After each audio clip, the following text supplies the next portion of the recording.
welcome to Fun Friday. I'm Mrs. O. And I'm Miss Angie.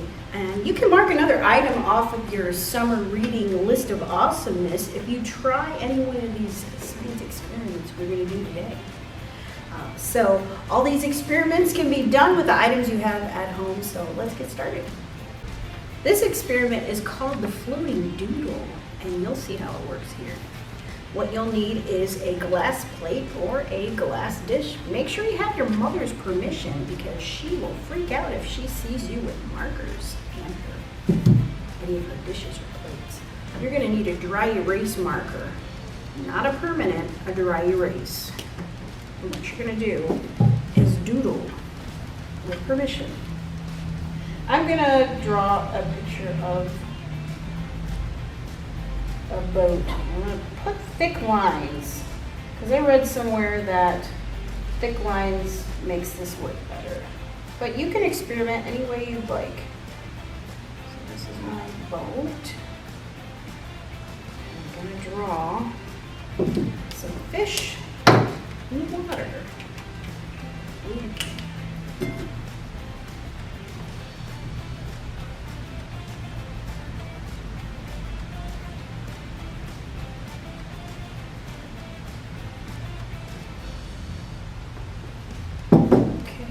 Fishy, or I'll just put some like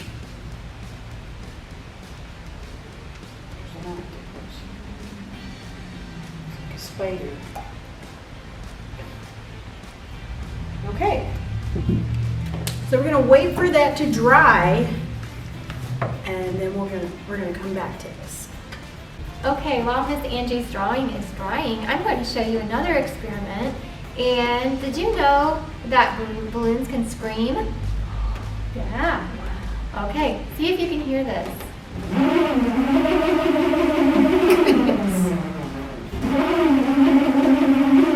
you have screaming balloons at home?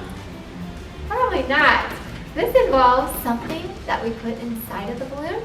So what you need is maybe ask someone, an adult at your home, if you have any hex nuts. Probably out in the garage there's some. I tried it with a washer without the sides, these washers, and it did not work. Maybe I needed to try it some more, but I think it has something to do with the sides, the 6 sides of the hex nut. So you put that down into your balloon before you blow it up, and make sure you get it all the way down into the bottom so that you don't accidentally suck in the hex nut. Definitely want adults to help with this. Then blow it up and tie it off. Hold it from the top, the neck like this, and then you spin it. You get it, sometimes it just bounces around like that at first, but once you get it going around with that centripetal force in there, it'll start making that screaming sound. So that has something to do with the fact that the balloon is circular, so you're making the hex nut go in a circle, and it has a little bit to do with friction and different things. You could look it up and find out more about it, and you can also do some experimenting. Like I have a bigger, fatter one. Does that make a different sound? The different size of the balloon, if you need it smaller. If you get it too big though, the hex nut might pop the balloon, so be careful with that.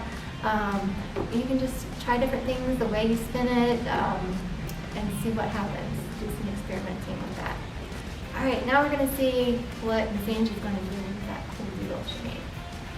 Here we have our plate with our doodles on it, and we're going to apply it with warm water, and we're not going to apply it over top. We're going to apply it at the side of the plate, or off to the side, and what it should do is the dry erase markers, they have insoluble ink, meaning that they can't be dissolved in liquid, and this makes it less dense than the water.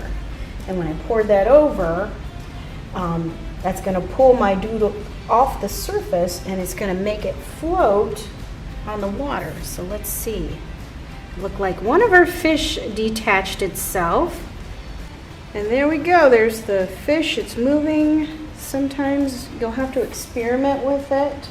Maybe different types of surfaces or different shades of color. I found that the red one pulled really quickly.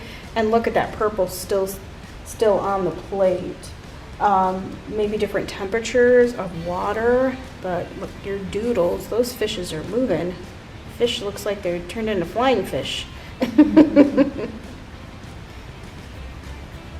there you have it. Okay, for this experiment, you need some markers, washable markers, and some paper towel, tissue paper, or Kleenex, or something like that, and a bowl of water. And on this one, this is a paper towel, I just did dots on it, like I did here on this tissue paper. And I just used the primary colors, red, yellow, and blue. And I got the bottom in the water, way down here, and then it traveled up and made the colors start bleeding together and made some orange and some green and some purple, which is really cool. Then I did some experimenting and tried it with tissue paper like you would get in a gift, and this has been in here a long time and nothing has happened. So the science behind the water traveling up the paper towel does not work for the tissue paper. And now I'm going to try a Kleenex, and I don't know what's going to happen. That's the fun thing about experimenting with science. You could also, I made dots, that's the way I saw it, but maybe you could do some scribbles and see what happens when you scribble, what kind of design that makes. Or, and you could also, you could try to see how long different materials take for it to get to the top and the bottom. You could put it lower on your Kleenex or whatever, and just see how long it takes. Let's see what happens here. Is it? No, I don't know if it will travel up Kleenex like it does the paper towel, but I have it low and I dipped it far, so yep, there it's starting already with the blue. You can see. And some of the red.